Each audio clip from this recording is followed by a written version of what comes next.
정확하게 45분의 그 4강자 시작하도록 하겠습니다. 오늘 강의를 통해 가지고 재원군하고 전봉주 사이에 어떤 일이 있었는지는 강사님 이렇게 이야기를 해주시길래 몇 가지 안내를 부탁드리겠습니다. 답사 신청하시고 아직 그 답사비를 이렇게 내지 않으신 분들은 밖에 있는 그 김현진 씨한테 좀 납부를 해주시면 될 것 같고요. 그다음에 아직 답사를 신청하지 않은 분들 같은 경우는 답사를 신청해 주시면 고맙겠습니다. 그리고 답사 관련해 가지고 안내를 드리면은 출발은 그 마산역 앞에서 토요일 날 9시에 출발을 합니다. 9시에 출발을 할 거고요. 그 다음에 가다가 하만 톨게이트 근처에 계신 분들이 하만 사시는 분들이 아마 합성이 될 것 같고, 진주성에서 이렇게 또 진주 쪽에 계신 분들이 결합이 될 것 같습니다. 그래서 전체 답사가 끝나고 나면 한 6시 반쯤에 이렇게 마산에 도착하신다고 생각을 하시면 될 것 같고요. 아마 내서 주민회에서 오신 분들 같은 경우 그날 내서 주민회 일일 전집 때문에 가야 되나 말아야 되나 고민들이 많으실 것 같은데, 그 내수 분들이 신청을 하시면은 오는 길에 특별히 그 내수 톨게이트 근처나 내수에 들어가가지고 내려드리고 그날 행사에 지장이 없도록 할 테니까 참여를 해주시면은 정말 고맙겠습니다.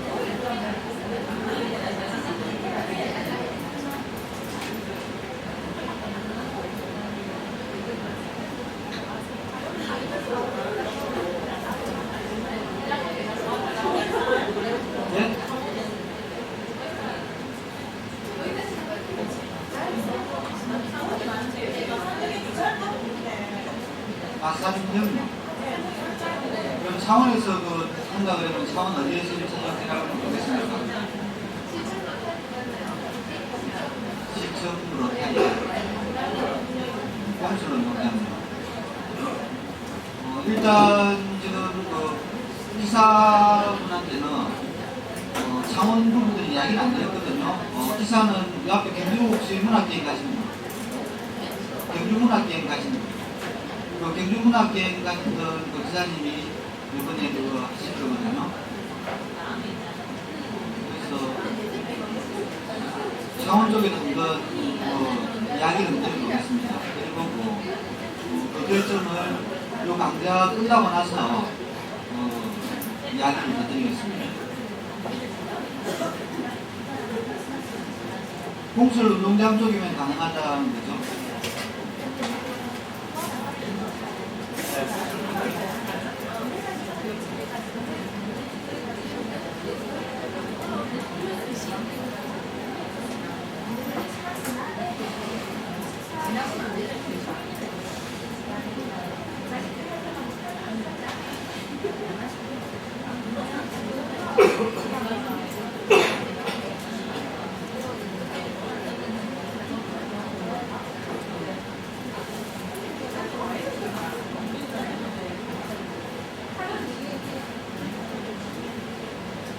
조금은 대호 저쪽으로 꺼도 되겠습니까? 아니 켜놓을까요? 그러면 지금부터 시민을 위한 도안농민혁명역사특강 마지막 강좌 4강자입니다. 1강자에서는 우리가 신정호 선생님을 모시고 목통합과 농민혁명이 만나다는 주제를 이렇게 강좌를 들으셨고요. 그 다음에 12월 7일날은 이화 선생님을 모시고 동학 농민혁명 왜 일어났는지에 대한 재밌는 강좌를 들었습니다. 그리고 화요일은 경상도 김준영 선생님을 모시고 우리 경상도 지역에서의 동학 농민혁명에 대한 이야기를 나누는 시간을 가졌고요. 오늘은 성균관대 배항석 교수님을 모시고 전봉군과 대원군 사이에 어떠한 일이 있었는지에 대한 부분들을 듣는 시간을 가지도록 하겠습니다. 우리 배항석 선생님을 서울에 오셨는데 자 박수로서 이렇게 맞아주시면 고맙겠습니다.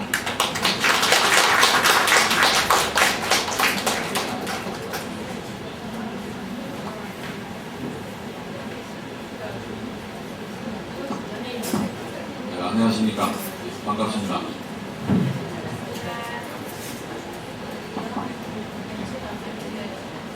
지금 방금 말씀을 드렸습니다만 지금까지 동학 농민혁명의 전체적인 어떤 이 원리랄까 이런 것들을 갖다 보셨고, 그다음에 경상대 김준영 교수님으로부터는 경남 지역, 특히 이 서부 지역의 동학 농민혁명이 어떤 식으로 전개되었는가 이에 대해서 이제 강의를 드리고 있습니다. 제가 오늘 강의할 내용은 전봉준과 대원군 사이에 무슨 일이 있었는가 이런 제목인데, 여러분들이 가지고 계시는 이 발표문이 굉장히 장황합니다. 너무 길고 그래서 아마 읽어보시기도 지루하고 그렇고요. 이 내용을 갖다가 이렇게 참고는 하겠습니다만 이것과는 별도로 제가 이 내용을 좀 추가해가지고 강의를 갖다가 하도록 하겠습니다. 여러분도 잘 알다시피 그 대원군이나 전봉준이라고 하면은 우리 한국사에서도 대단히 유명한 인물입니다.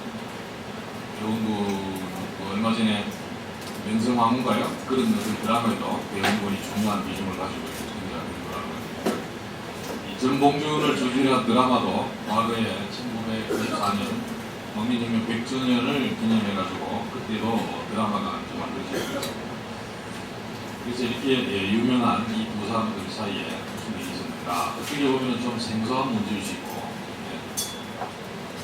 지금까지 이건 대체로 그 동학 농민혁명과 특히 이제 전봉준과 대원군 사이에 대해 가지고 이렇게 연구가 많이 안 됐어요.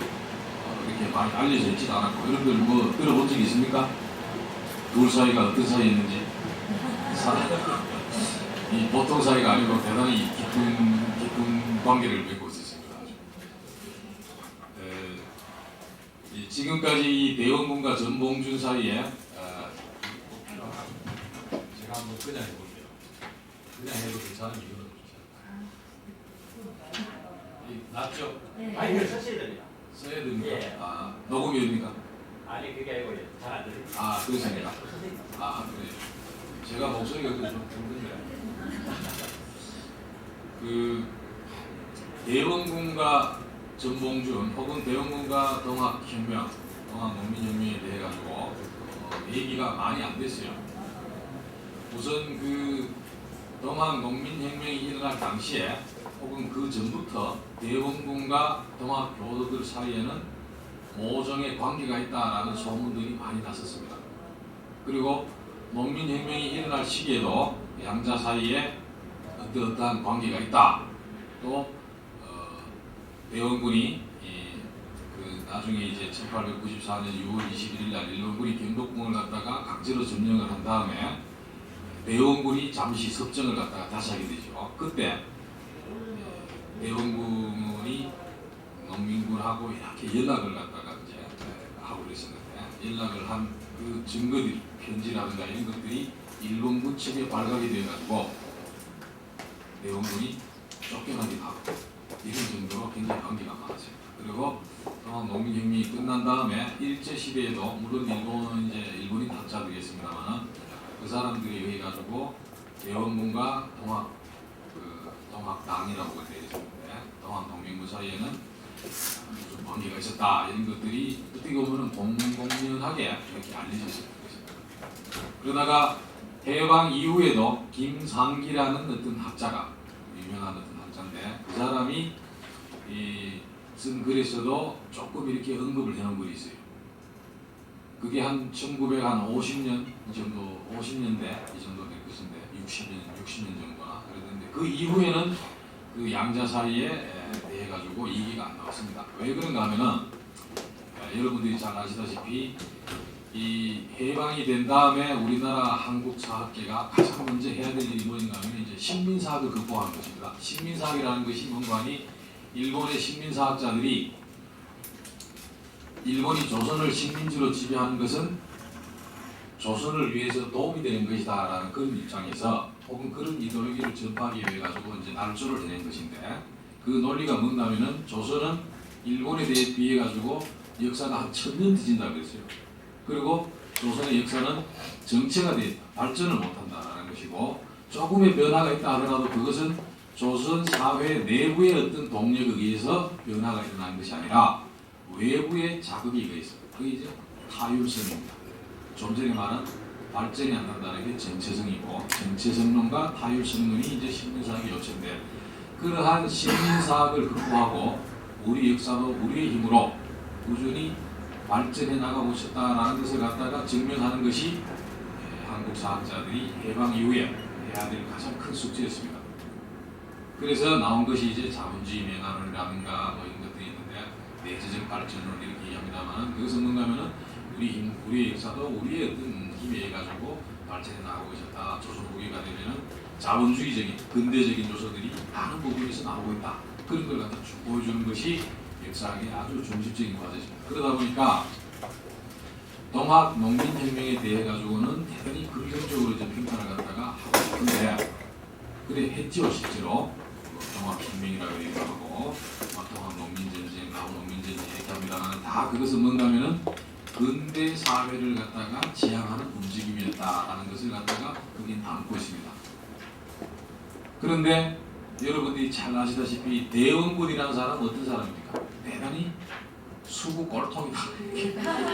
아주 보수적이고 아주 그런 사람이죠. 천도교 신자들을 갖다가 수천 명을 갖다가 학살을 하고 이런 어떤 세국 정책을 쓰고 아주 그 왕왕고제 불통이고 이런 굉장히 어떻게 보면은 좀 그 우리 한국 사학계가 추구하고자 하는 한국 역사상하고는 저는 이미지가 맞지 않아요.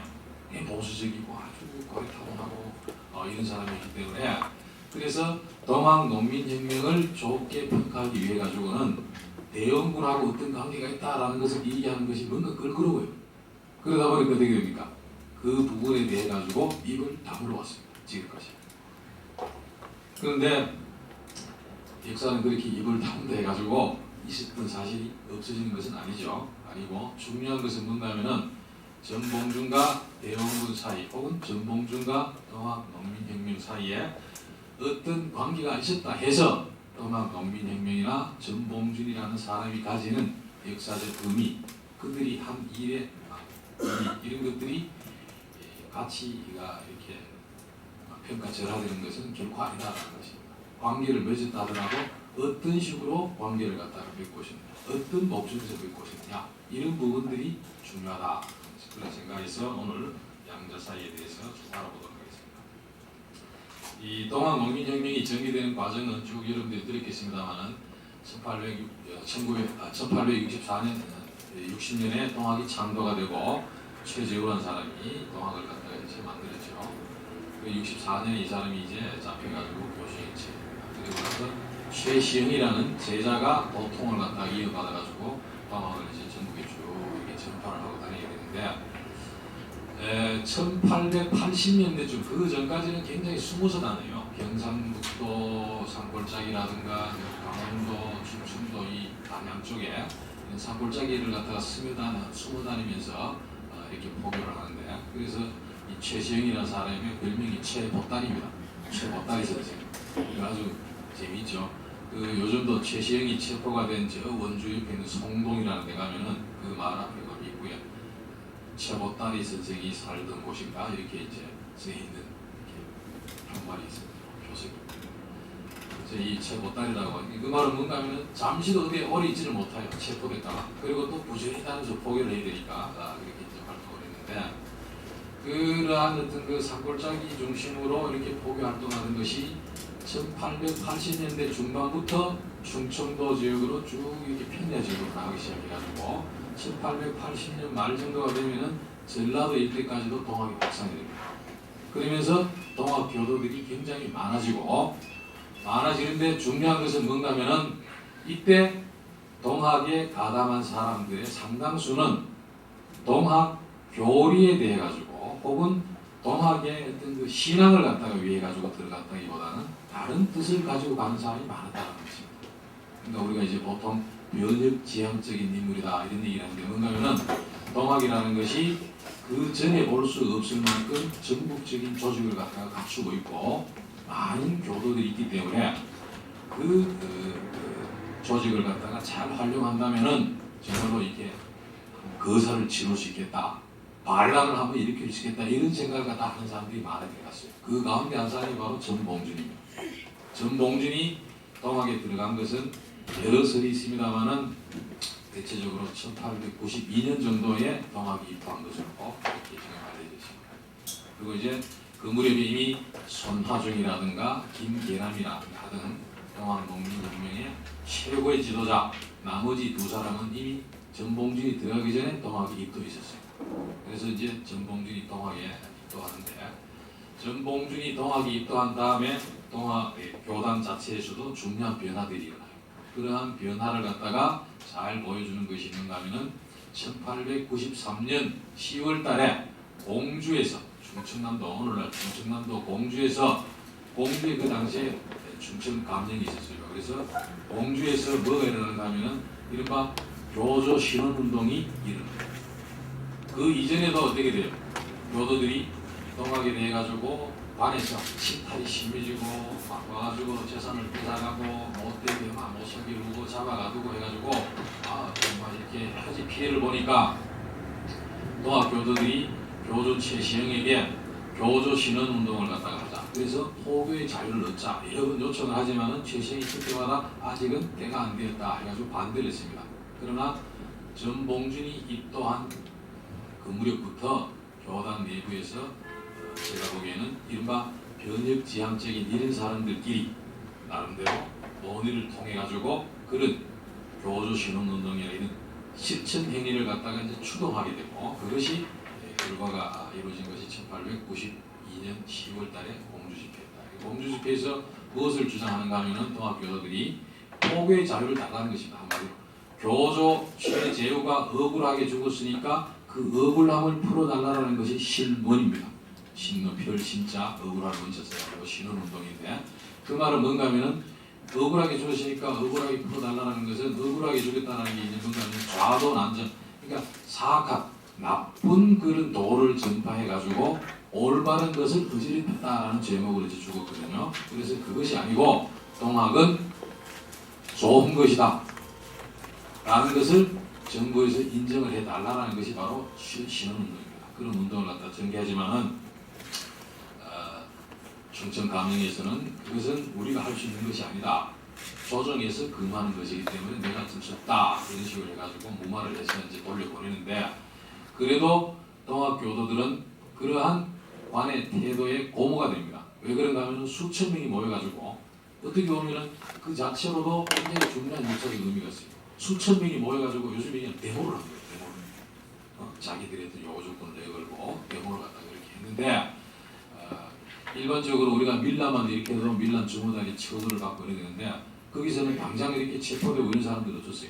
물론 이제 재정에 대해 가지고는 그 전부터 이제 관에 체포령이랄까 이런 것이 떨어져 있었지만은 그래도 잡혀간 사람이 없었고 상대적으로 관에서도 여러분들이 요구를 잘 알겠다. 특히 어떻게 됩니까? 동학 교도에 대한 침탈을 금지시키겠다 이런 약속을 하는 걸 보고 고무가 돼요. 그래서 어떻게 됩니까?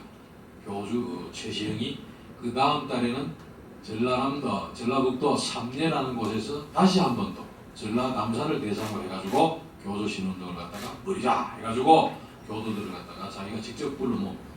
그래서 삼례에서 또 전라남사에게 포교의 자유를 달라, 동학 교도에 대해 가지고 침탈을 금지하라 이런 조건을 갖다가 내걸고 신운운동을 갖다가 이제 벌이게 되는데 이 삼례 집회에서 중요한 것이 바로 전봉준이 어떻게 돼요? 동학 교단 내에서 중요한 인물로 부각이 되었다는 것입니다. 그때 삼례에서 소장을 씁니다. 교도 이 전라감사에게 올릴 글을 갖다가 쭉 썼는데 그 글을 감사에게 바칠 대표자가 없었어요. 다들 이렇게 보통 그 대표자가 체포가 되고 이렇게 되죠. 깜빵에도 가고. 그래서 다들 두려워해서 아무도 안 나섰는데 그때 자원에서 나선 사람이 바로 전봉준입니다. 그래서 전봉준이라는 사람이 그때부터 교단 내에서 굉장히 늦게 동학에 입도를 했지만은 삼례 집회를 계기로 해가지고 중요한 인물로 이제 부각이 됐다는 것이고 그때부터 제가 보기에는 대원군이 전봉준을 주목하고 전봉준과 접촉이 적어도 그 무렵에는 시작이 되었다. 어쩌면 그 이전부터 시작됐던 것으로 보는데 이렇게 봅니다.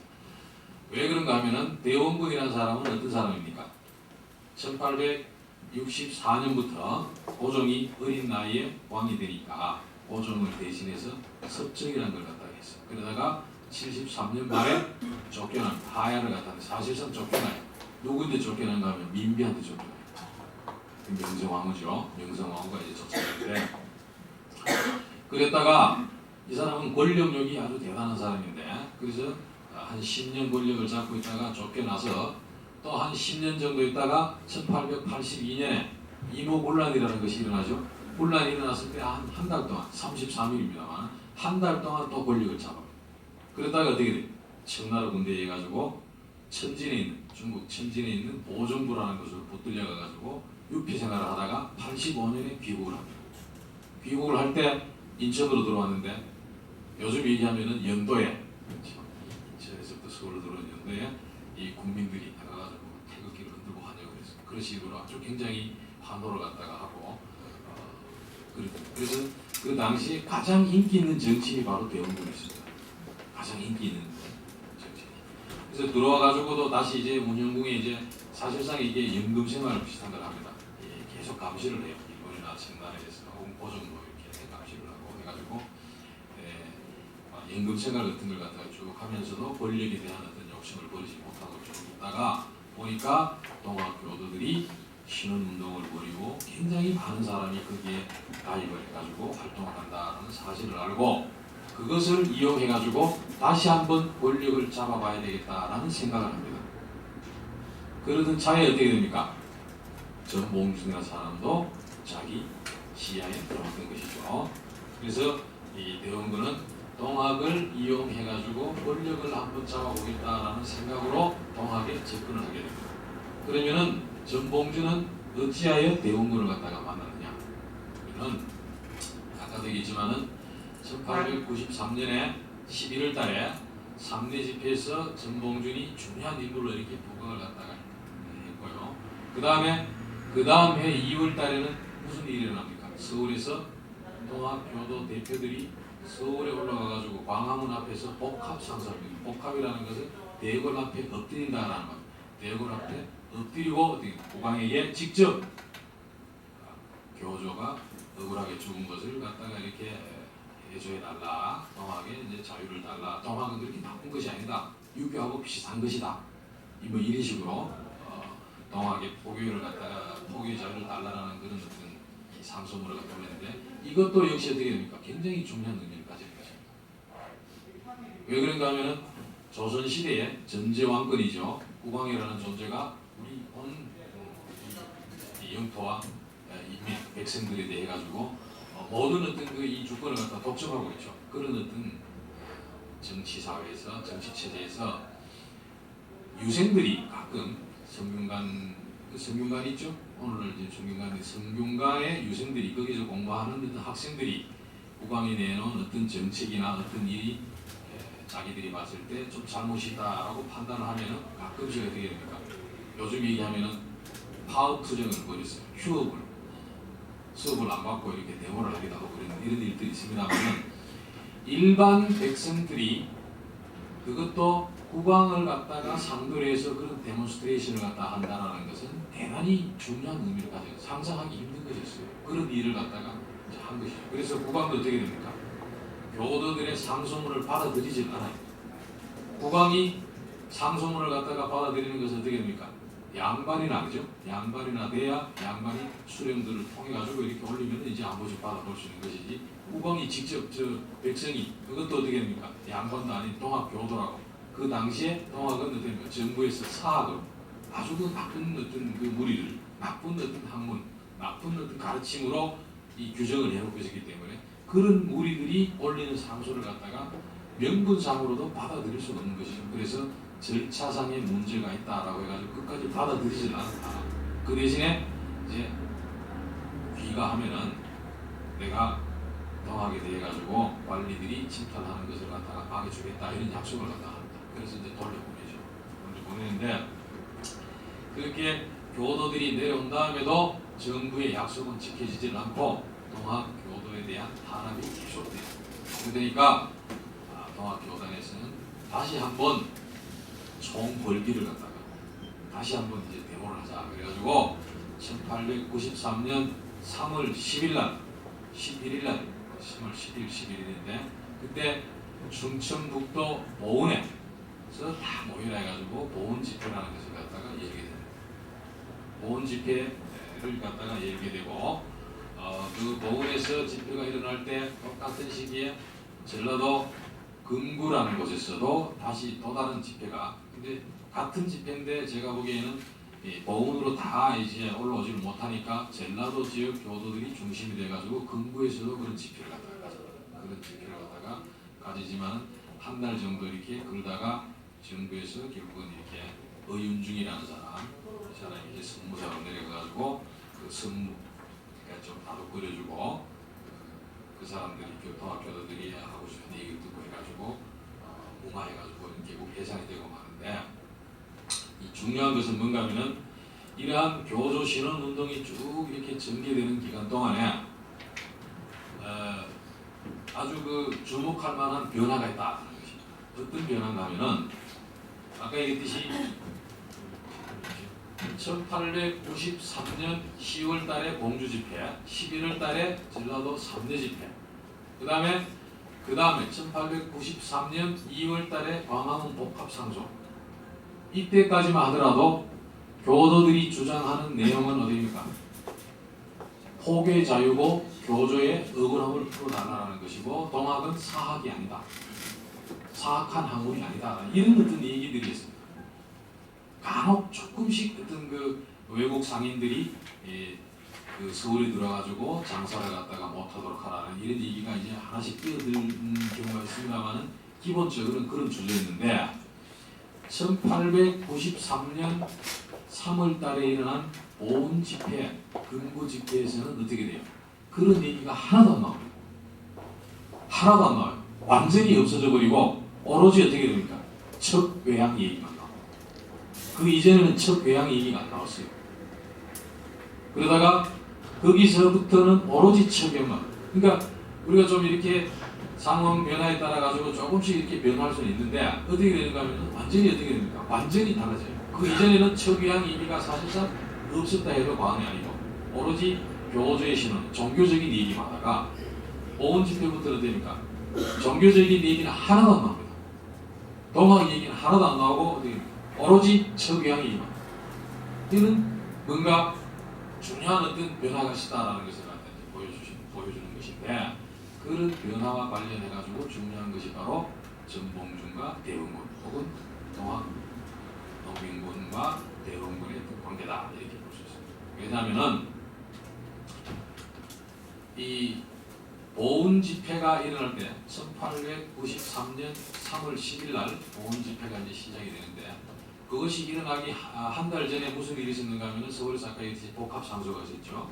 서울에서 동학 교단의 대표들이 40명이다 그러기도 하고 대건 앞에서 직접 한 사람은 9명이다 이런 이제 얘기들이 자백다는 쪽에 따릅니다만은 그런 동학 교단의 대표들이 서울에 가가지고 복합상소를 갖다가 할 동안에 1월 10일 날 그러니까 복합상소를 갖다가 하기 한 달 전부터 전봉준이는 뭘 하는가 하면은 척외양 운동을 이미 시작을 하고 있었어요. 어디에 나온가 하면은 남원군 종리원사라고 남원군에서 이제 쓰여진 동학 교단 관련 역사 기록에 보면은 1893년 1월 10일 무렵에 전라도 53개 군현 전부 모든 군현에 됩니까? 창의문이 전달이 됩니다. 관아 앞에 붙기도 하고 이렇게 창의문입니다. 창의라는 것은 의명을 부른다는 거죠. 그런 창의문을 갖다가 착 붙이게 되는데 그 창의문을 갖다가 돌린 사람이 바로 전봉준입니다. 그리고 창의문의 내용이 지금 정확하게 알려져 있지는 않지만은 그 사실을 갖다가 기록한 자료에 보면 어떤 얘기가 나온가 하면은 척외양 얘기가 나옵니다. 그래서 이 창의문도 이미 어떻게 됩니까? 척외양이라는 것을 중심에 둔 그러한 백문이었다라는 것을 갖다가 알 수 있죠. 그래서 1893년 1월부터 전봉준은 척외양 운동을 전라도 일대에서 시작을 하고 있었고 또 하나 중요한 것은 1893년 2월 달에 광화문 복합상소가 일어날 무렵에 어떤 일이 있었느냐 하면은 그 복합상소를 위해 가지고 교단 대표들이 올라가기 일주일 전에 서병학이라는 사람, 서인주라는 사람이 올라가요. 이 두 사람은 다 어떤 사람들인가 하면은 동학 교단 안에서 요즘 보면 어떻게 보면 좌파입니다. 이 서인주라는 사람도 정봉주라고 맥이 통하는 동학의 이제 남접, 북접을 이렇게 나눠서 얘기를 하는데, 남접이라는 것은 전라도 쪽에 좀 변혁지향적인 사람들, 운동을 사회 운동을 갖다가 지향하는 사람들이 남접이고, 북접은 동학 교단 최시영을 중심으로 해가지고 충청도입대의 사람들을 갖다가 북접이라고 해요. 그 사람들은 사회적인 어떤 변혁 운동보다는 종교로서의 어떤 그동안 신심을 갖다가 종교적 신심을 갖다가 더 중요시하는 이런 사람들이죠. 어쨌든 그러한 남접의 최고 막 거두다라고 할 만한 사람이 바로 서인주였고, 서병학이라는 사람도 나중에 이제 보면 알지만은 이 교조 신원 운동을 갖다가 처음에 공주에서 일으킬 때 그것을 갖다가 추동하는 데 앞장섰던 사람입니다. 이런 사람들이 서울에 먼저 올라가요.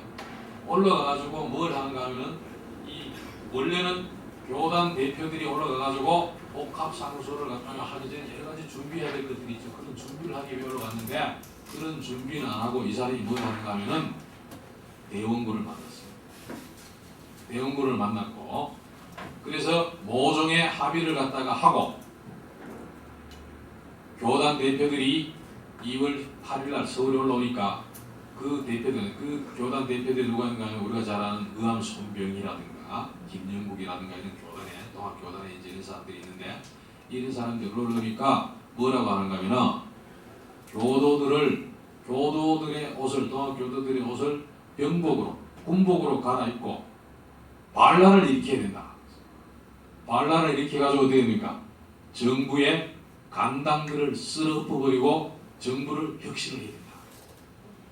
그러니까 원래 이 사람들은 하려는 게 뭡니까? 교조 신원을 위해 가지고 동학의 포교의 자유를 얻기 위해서 서울에 올라왔는데, 이 서병학이라는 사람, 이 사람이 서울에 먼저 올라가지고 주선을 한다고 해놓고는 한다는 얘기가 어떻게 됩니까? 반란을 일으키지 않으니까 안 되죠. 반대를 했어요.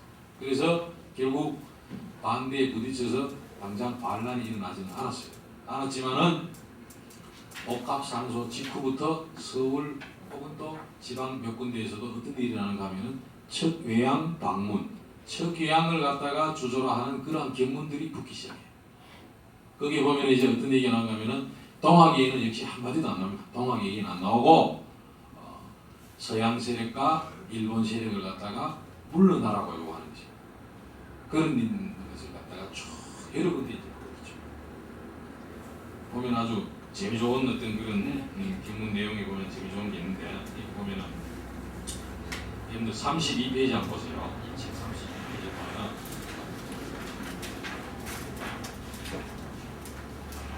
그 4 중간에 복합상소 직후 경상일서의 척외양 운동이라는 게 있죠. 거기 보면은 세 번째 줄에 2월 14일 밤 서울 비포드 학당의 문에 서교를 배척하는 방문이 붙었다, 이렇게 되어 있죠.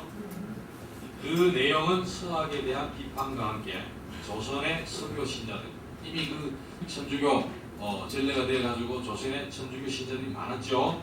그런 신자들에게 서교를 버리고 유학으로 돌아올 것을 촉구하는 그런 내용인데, 제일 마지막에 글 쓴 사람을 갖다가 쭉 이제 이름을 쓰는 그 자리에 뭐라고 써 있는가 하면은 수락 양두, 그 다음에 구행일목, 일해월해 선왕 거수, 이런 어떤 파자, 이걸 파자로 깨어진 글씨라 해가지고 파자라고 하는데, 파자가 이렇게 쓰여 있는 걸 볼 수 있어요.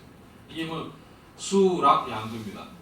이 한자로 된 한자 숫자에서 머리 두 개가 빠지면 어떻게 됩니까? 축이 되죠. 우리도 숫자 위에 있는 이 축인데, 그 갈로 안에 들어있는 축자 오른쪽 그 위에 이 두 개가 붙으면 수가 되죠. 그래서 그 두 개가 떨어진다는 소리고, 그 다음에 구행일목입니다. 구가 있죠. 그 옆에 보면은 이제 화합할 한자가 있는데, 입구가 있고 행일목입니다.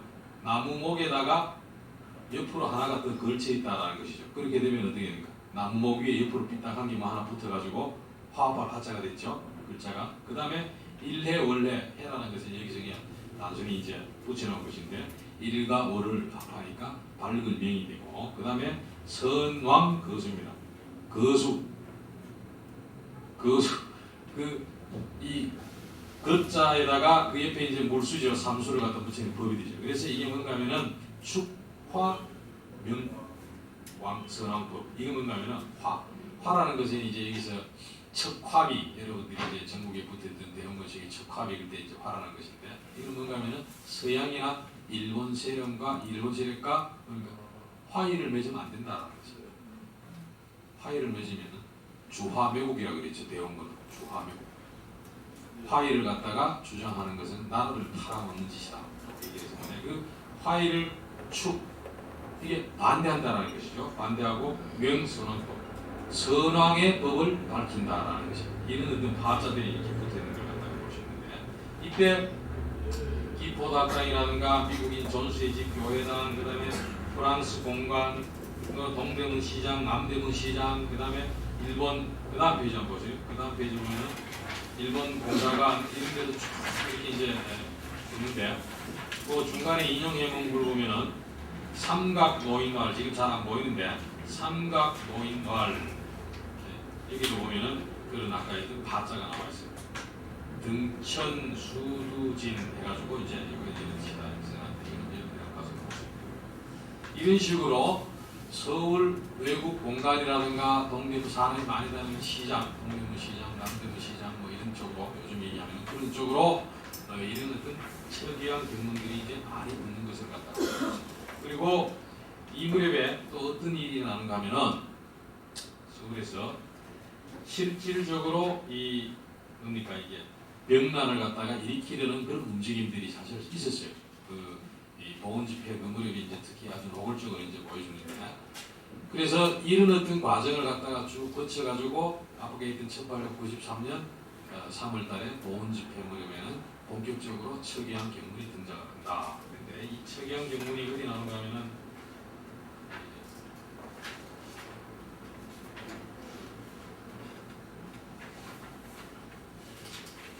여기 안 써놨네. 여기 있네요. 31페이지 있죠. 31페이지. 31페이지에 인용해놓은 글 있죠. 무릇 사람 노릇하기에는 어려움이 세 가지 있다라는 거 있죠. 이게 이제 보훈 집회, 3월 10일에 일어났던 보훈 집회 당시에 동학 교도들이 내걸었던 경문인데, 이 경문이 어떻게 돼요? 2월 10일 날 아까 얘기했던 서울에서 동학 교도들이 이 서울에 올라가가지고 복합 상소를 갖다가 할 무렵에 그 한 달 전에 전라도에서 전북민이 척이한 이 창의문을 갖다가 전라도 각지 돌린다 그랬죠. 돌리고 서울에서 복합 상소가 일어날 그 무렵에 2월 10일에는 전라도에서 또 다른 집회가 일어나요. 3대 집회라는 것이 두 번째 3대 집회죠. 아까 그거 말고 이 3대 집회를 갖다가 열었는데, 그때 돌린 글이 어떻게 됩니까? 3월 10일 보훈 집회 내부터 그하고 똑같은 글이 이렇게 이 글이 바로 동학 그 보훈 집회에서 나온 거라고 똑같은 글입니다. 여기도 보면 여러분들 쭉 보시면 알지만 동학 얘기는 한 마디도 안 나옵니다. 종교적인 얘기. 이런 어떤 이 척이한 운동이 전봉준에 의해 가지고 1월 10일부터 2월 10일 3대 집회, 그다음에 보훈 집회로 쭉 이렇게 이어지는데, 이게 이제 대단히 궁금한 것입니다. 왜 이렇게 교조 실언을 갖다가 주장하는 것이 갑자기 어떻게 됩니까? 척외양 운동으로 오로지 완전히 이렇게 180도 다른 상황으로 바뀌게 되느냐, 이렇게 이제 그런데 거기에 제가 보기에는 대원군과 전봉준의 어떤 그 관계가 이런 걸 갖다가 이제 알아보시는데, 여러 가지 기록에 보면은 전봉준이 이미 어떻게 됩니까? 동학 농민혁명이 일어나기 3년 전부터 서울에 찾아올라 가가지고 그 당시에 했던 그 정세를 갖다가 살피고, 서울의 전국의 동향들을 갖다가 살피고, 운정궁에도 가서 머물렀다라는 그런 얘기들이 많이 나와요. 그거는 진짜인지 아닌지 확인은 안 돼요. 확인은 안 되지만은 전봉준이라는 사람이 오래전부터 나름대로 이 세상을 갖다 보고 강민을 갖다가 한번 해야 되겠다라는 이런 생각을 갖다가 가졌던 사람인 만큼 나름대로 그런 준비를 해왔을 것이다라는 것을 우리가 쉽게 짐작을 갖다가 할 수 있는 것이죠.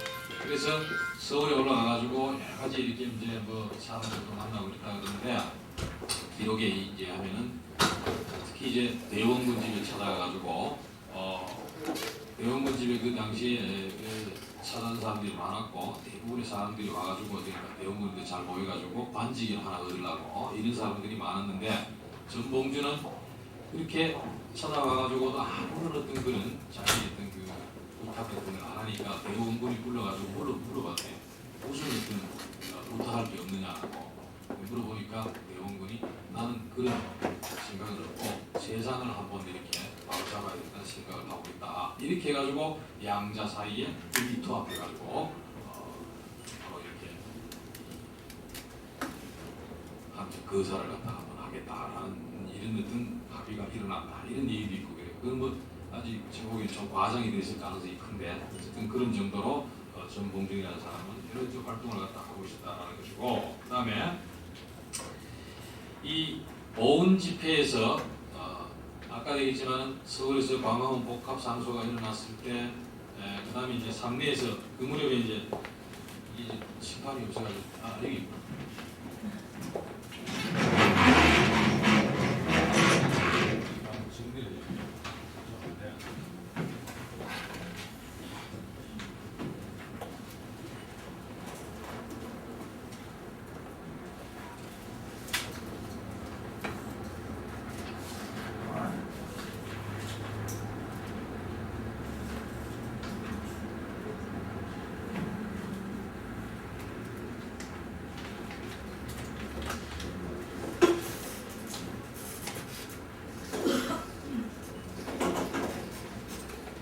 저간의 통일하는 게 제가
굳이 안 찍으셔도 돼요. 여기 보면 다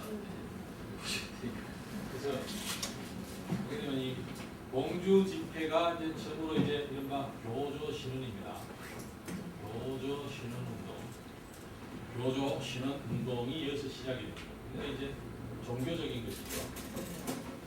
종교적인 어떤 운동이 이제 시작이 되고 여기서 여기까지 교조 신언 운동이 되는데 3대 집회에서 중요한 것은 뭔가 하면은 전봉준이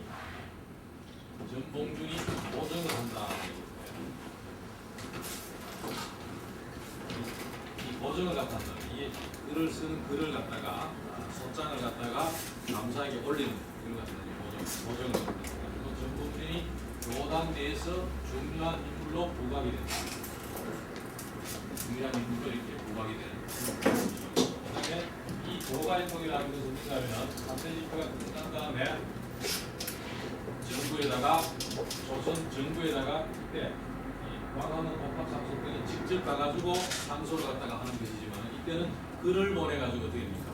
종교의 복의 자유를 갖다가 달라는 것입니다. 이거는 역시 종교적인 내용의 조정입니다. 종교. 그 다음에 이 광화문 복합상소는 어떻게 됩니까? 종교적인 내용의 조조다. 이렇게 쭉 종교적인 어떤 내용 이런 내용들이 있는데 아까도 있지만은 이게 다 교단에서 동학 교단이 중심이 돼가지고 전봉준이라는 사람도 이때는 동학 교도로서의 어떤 행동인 거죠. 그렇게 했는데 1월 10일부터 되니까 서교양 운동이 시작된다 했죠.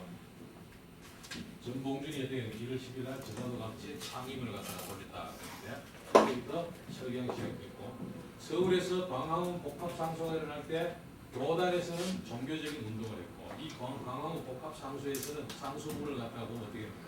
오로지 종교적인 얘기입니다. 서교양의 얘기는 한마디도 없고 그런데 이 똑같은 시점에 전라도 상내에서 두 번째로 이때가 이제 첫 번째고 두 번째로 집회가 하는데 이거는 누가 주도했습니까? 전봉준이 주도를 전봉준이 주도를 했는데 이 내용들입니까? 주조가 아까 지금 봤죠? 무릇 사람 노릇하기에는 어려움이 세 가지 있다 그런데 이거를 보면은 하나도 안 나오고 오로지 어떻게 됩니까? 척위양이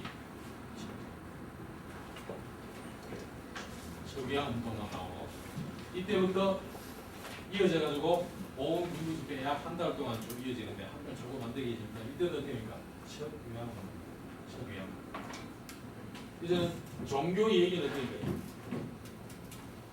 척위양은 하나도 없어요. 하나도 여기도 보면은 척위양은 거의 없어요. 거의 없어요. 거의 조금 있어요. 여기도 광화복합상에서도 척위양 얘기는 하나. 그리고 이 척위양을 갖다가 하는 이 전봉준의 그 여기는 종교적인 얘기가 있는지 없는지는 아직 안 나온다 그랬죠. 안 나오는데 지금 제가 이렇게 추적할 때는 이때 제2차 3례 집회에서 전봉준이 주도를 해서 척위양으로 이때 어떻게 됩니까? 여기 지금 무릇 사람 노릇하기에는 이 글을 갖다가 전라도 각지에 다 보냅니다. 이것도 전라도 각지죠. 전라 전체. 이것도 전라 전체. 전라 감사에게도 글을 올리고 똑같은 글을 전라도 각지에 갖다가 보냅니다. 그래가지고 붙이게. 여기 보면은 이 종교적인 얘기는 어떻게 됩니까? 종교 얘기는 하나도 안 나오고 이런 어떤 큰 변화, 이런 큰 어떤 변화가 있었다는 거. 그 다음에 또 어떻게 됩니까? 사발통문 거사개혁이랍니다. 여러분들 사발통문이라고 알죠? 지난 시간에 그 강의할 때 들어보셨죠? 이거 어디 나왔죠? 사발통문 거사개혁이라는 것이 이건 어디서 일어난가 하면 전봉준이 전라도 모부에서 모부 인근의 몇몇 지도자들과 모부의 지도자들을 갖다가 모아가지고 이렇게 했습니다. 이 거사개혁을 보면 어떻게 됩니까?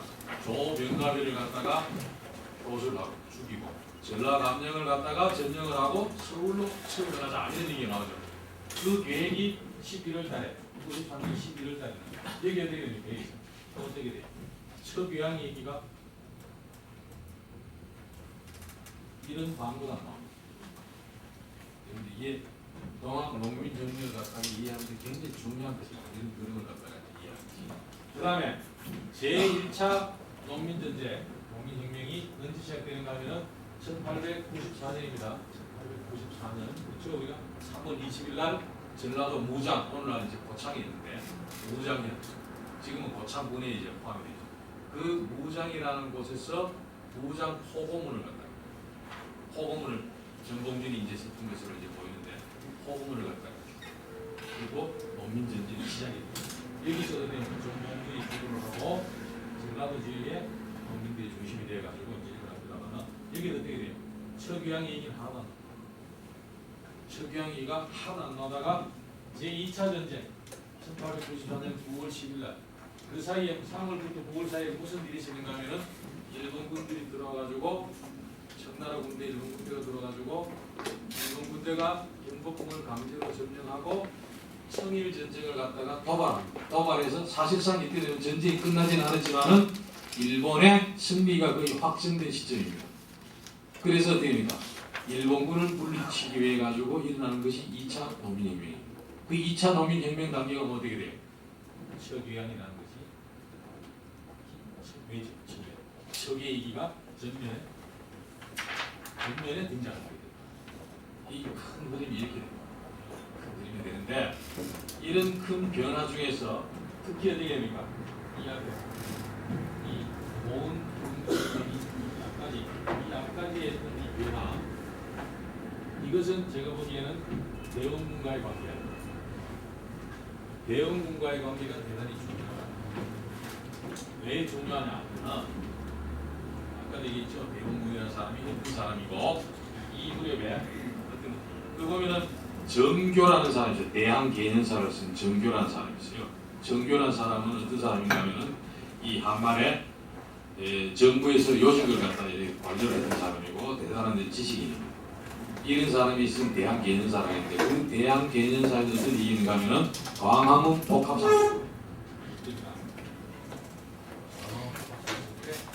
대원군이 불교를 도모했다. 불교라는 것은 연모입니다. 동학 교도들을 이용해가지고 연모를 갖다가 시도했으나 수포로 돌아갔다라는 이런 어떤 얘기가 나옵니다. 이 정규라는 사람이 그 당시에는 나름대로 대단히 고급 정보들을 갖다가 제대로 알고 있던 사람이 그런 사람이 쓸데없는 얘기를 갖다 써낼 수 있는 그런 얘기가 소문이 파다했다는 것이죠. 그래서 그런 어떤 얘기들이 있었는데 여기서 교조 신원 운동이 처음 시작이 됐을 때는 오로지 종교적인 얘기만 하다가 이 1월달부터 전봉준이가 전라도의 창림을 돌린 걸 기점으로 해가지고 첫 이양기가 전면에 등장을 하기 시작했다라는 것은 어떤 의미를 가지냐면은 대원군이 전봉준하고 혹은 전봉준을 비롯한 동학교단의 지도자들 몇 사람 아까도 얘기했지만은 그 서인주라든가 이런 사람들인데, 그러니까 최시영이라든지 교단파가 아니고 종교적인 입장보다는 사회 변혁 운동에 관심이 많은 이런 사람들하고 이제 만나게 돼요. 만나가지고 무슨 얘기를 하는가 하면은 이 일을 제대로 도모하자면 이런 식으로 해서는 안 된다. 전봉준의 뜻은 뭡니까? 전봉준이라는 사람은 체포가 돼가지고 그 재판을 받을 때도 동학을 혹호했다. 매우 좋아는 했지만은 포교 활동을 한 적은 없다고 했어요. 사실 어떻게 됩니까? 동학 교도인 것은 맞지만은 동학 자체에는 별 관심이 없던 사람입니다. 전봉준. 그러면 동학에 왜 들어갔느냐? 왜 들어갔냐고 그랬어요. 왜 들어갔다고 밝히느냐 하면은 전봉준이 동학은 마음을 일치한 자들의 결단하는 것에 중요함을 받기 때문이다. 이런 얘기를 해요. 그 말은 뭔가 하면은 동학에는 어떻게 됩니까? 마음을 갖다 수심정기라는 것이 있어요. 수심정기.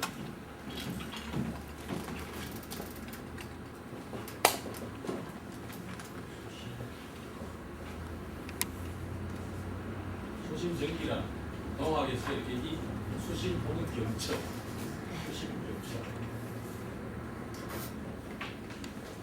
혹은 경천 수심 뭐 이렇게 하는데 전봉준이가 동학에서 저 말을 갖다 좋아했다고 자기 얘기가. 그러니까 마음을 갖다 수심이라는 것은 뭡니까? 마음을 지킨다. 마음을 갖다 올곧게 이제 바로 세운다는 뜻이죠. 정기라는 것도 그런 것 비슷한 표현이고 어쨌든 수심정기. 그래서 동학에는 어떻습니까? 마음이 올곧은 사람들이 많이 들어가 있다. 그리고 그런 사람들끼리가 결단을 한다. 힘을 합쳐가지고 이렇게 엮여가지고 뭔가를 결합해가지고 뭘 갖다가 하는 것. 그런 것에 중요함을 본다라고 이제 표현을 갖다가 했는데 그러면서 어떻게 돼요? 동학이라는 것이 수심정기를 좋아하고 동학을 갖다가 매우 좋아하지만 그것 때문이라면 동학이 안 들어갔다. 왜 들어갔느냐 하니까 아까 말했듯이 수심 결단하는 것이죠. 그러니까 이 말은 뭔가 하면 전봉준이 동학에 들어가는 것은 동학 이 교리가 가지고 있는 그 사상에 대해서도 어느 정도 공감을 하고 있었지만 더 중요한 것은 뭔가 하면은 동학 조직을 활용해가지고 자기의 뜻을 한번 펴보겠다는 생각을 들어갔다는 것이죠. 그래서 그런 사람들이 대원군하고 기밀이 통해가지고 만나게 되는데 이렇게 교조신원운동에서 철개항으로 운동으로 바뀌게 되는 것도 바로 대원군 측의 개입 때문이다. 이렇게 생각합니다. 왜 그런 거 아니? 그 당시에 제대로 반란을 갖다가 한번 일으키기 위해 가지고 전봉준은 그러니까 뜻이 뭡니까? 포교의 자유에 있는 것이 아니라 물론 포교의 자유도 원액이 있지만 궁극적으로 어디 있습니까? 정부를 기억한 나라를 기억하는 데 있었습니다. 그래서 나라를 기억하기 위해 가지고는 어떻게 돼요? 지금까지의 교조 신원운동 방식으로는 안 된다라는 얘기를 제가 보기에는 전봉준 측에 해줬다. 그거는 뭔가 하면은 동학이라는 것은 사학으로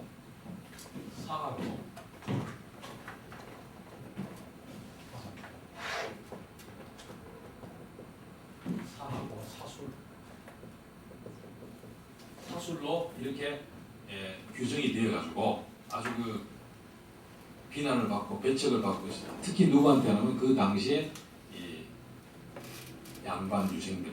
그러니까 그 양반 유생이라는 존재는 뭐 어떤 사람들인가 하면은 그 당시에 어떤 여론과 사회의 어떤 그 권력을 장악하고 있던 사람들. 그들로부터 비난을 받고 배척을 받아가지고는 뜻이 아무리 훌륭하다 하더라도 그걸 통해 가지고 세상을 바로잡는다는 것은 불가능하다라고 얘기를 해준 것입니다.